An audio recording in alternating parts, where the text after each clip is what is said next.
Hello students, previous lecture में हमने macro economics की इम्पोर्टेंस जो है उसके बारे में बात की थी कि क्यों आज के टाइम में मैक्रो इकोनॉमिक्स को इतनी इम्पोर्टेंस दी गई है, इकोनॉमी के अंदर उसका इम्पोर्टेंट रोल क्यों है और क्या रीज़न है कि उसको मैक्सिमम हम यूटिलाइज करते हैं।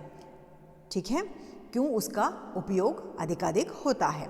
आज के लेक्चर में हम बात करेंगे लिमिटेशंस ऑफ मैक्रो इकोनॉमिक्स की। समष्टि अर्थशास्त्र जो है उसकी क्या सीमाएं हैं, क्या उसकी कठिनाइयां आती है उसको अध्ययन करने में और उससे रिलेटेड खतरे जो हैं संभावित वो क्या हैं।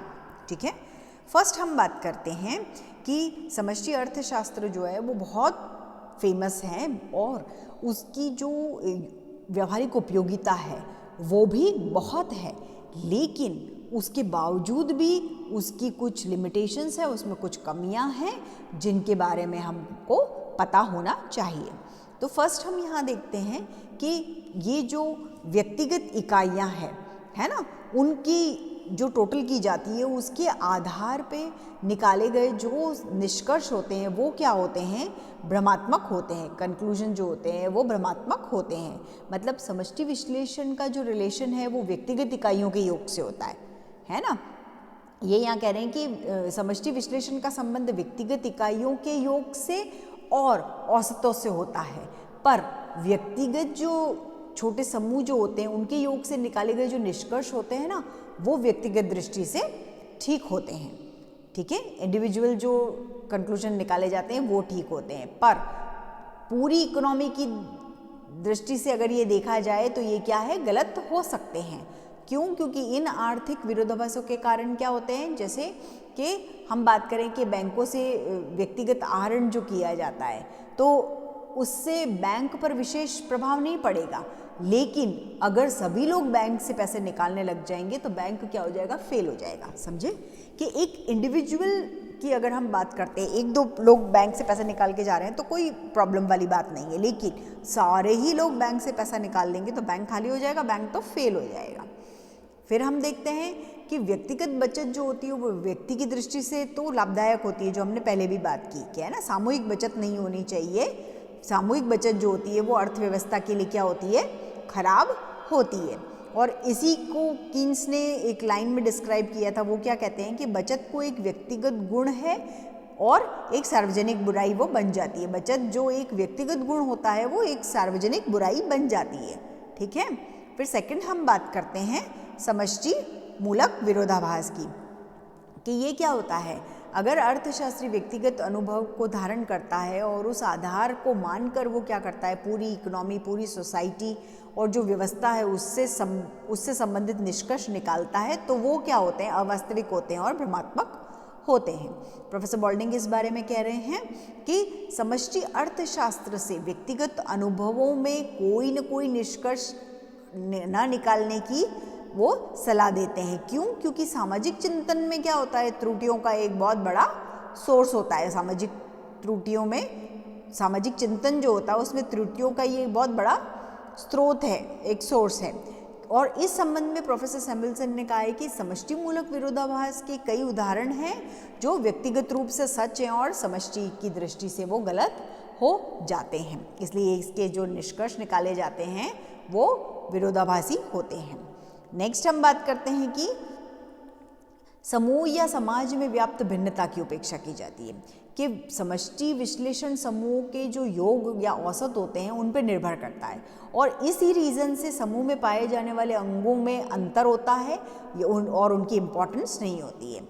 मतलब समूह की अपेक्षा समूह की जो रचना होती है वो इम्पॉर्टेंट होती है। ग्रुप जो होता है उसका जो क्रिएशन किया जाता है वो इम्पॉर्टेंट होता है। जैसे सामान्य मूल्य स्तर जो है उसमें अनेक वस्तुओं के मूल्य का समग्र औसत होता है, लेकिन ये क्लियर वो बात नहीं करता है कि कौन सी वस्तुओं के मूल्यों में कितनी ज़्यादा वेरिएशन आया है, कौन सी की वस्तु की कीमत घटी है और कौन सी वस्तु की कीमत बढ़ी है। लेकिन ये हो सकता है, कभी ये भी हो सकता है कि खाद्यान्न के मूल्यों में कमी हुई हो, जबकि क्या हो, औद्योगिक जो माल होता है उसके मूल्य में वृद्धि हुई हो। खाद्यान्न के मूल्यों में कमी हुई है लेकिन औद्योगिक जो माल होता है उसके मूल्य में वृद्धि हो। इसी तरीके से राष्ट्रीय आय में वृद्धि ये क्लियर नहीं करती है कि कौन से वर्ग की आय बढ़ी है, कौन से वर्ग की आय बढ़ी है और कौन से वर्ग की आय कितनी बढ़ी है ना। तो समूह के योग के आधार पे प्रिडिक्ट नहीं किया जा सकता है। तो प्रिडिक्ट या जो सुझाव दिए जाते हैं या जो एक्सप्लेनेशन दिया जाता है वो तब तक सही नहीं कहलाएगा जब तक ग्रुप क्रिएशन ना हो, मतलब समूह में उसकी रचना ना हो और उसके स्वभाव और उसके संबंधों की पूरी जानकारी हमारे पास नहीं हो। नेक्स्ट अगर हम समस्या की बात करें तो हम कहते हैं कि समष्टि अर्थशास्त्र के जो योग हैं अर्थव्यवस्था के विशिष्ट क्षेत्रों को समान रूप से प्रभावित वो नहीं करते हैं। मतलब कि जैसे कुल मांग में वृद्धि से कुछ उद्योगों को उत्पादन बढ़ाने और सीमांत उत्पत्ति ह्रास नियम लागू होने से उत्पादन बढ़ाने में जो कठिनाई आएगी वही कठिनाई सीमांत उत्पत्ति वृद्धि वाले उद्योगों में उत्पादन कम लागत पे और फिर वो अधिक होएगा।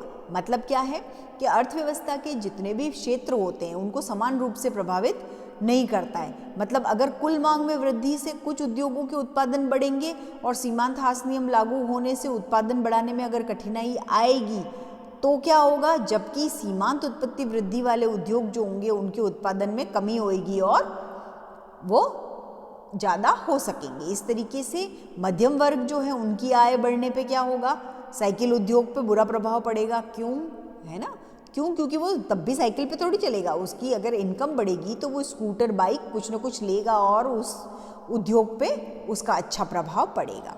फिर बात आती है कि समूह के माप में कठिनाई होती है कि विभिन्न प्रकार की जो सेवाएं और वस्तुएं हैं उनको समष्टि विश्लेषण के लिए और उनके टोटल में उनके योग में बदलने के लिए और उनके माप में कठिनाई आती है। मतलब मुद्रा क्या है, एक सामान्य मापदंड होता है लेकिन उसकी सीमाएं हैं, है ना। समूह के माप में कठिनाई कहने का मतलब क्या है कि विभिन्न प्रकार की जो सेवाएं वस्तुएं और सेवाएं होती है उनको समष्टि विश्लेषण के लिए योगों में बदलने के लिए क्या होता है, माप की कठिनाई होती है। ठीक है। और लास्ट अगर हम बात करते हैं तो यहाँ एक समस्या ये है कि समष्टि अर्थशास्त्र में जोड़ने, औसत करने और समग्रता की प्रक्रिया जटिल होती है, कॉम्प्लिकेटेड होती है।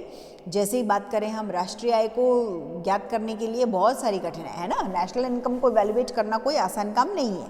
मतलब सामान्य मूल्य स्तर को ज्ञात करना, तो पूरी अर्थव्यवस्था के सामान्य मूल्य स्तर को ज्ञात करना तो वो कोई ईजी कंसेप्ट नहीं है। एक दो मूल्यों को ज्ञात करना आसान होता है, एक व्यक्ति की इनकम के बारे में जानकारी लेना आसान होता है, लेकिन नेशनल इनकम की और general price level, overall economy का जनरल प्राइस लेवल अगर हम देखें तो वो बहुत ही कॉम्प्लिकेटेड होता है।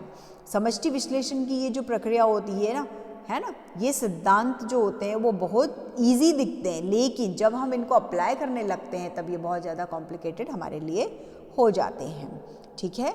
तो ये क्या थे, ये थे जो मैक्रो इकोनॉमिक्स है उसकी लिमिटेशंस या उसको देखने में जो कठिनाइयाँ आती है उसके बारे में हमने बात की है। नेक्स्ट लेक्चर में इसी से रिलेटेड आगे कंसेप्ट देखेंगे। Okay, thank you.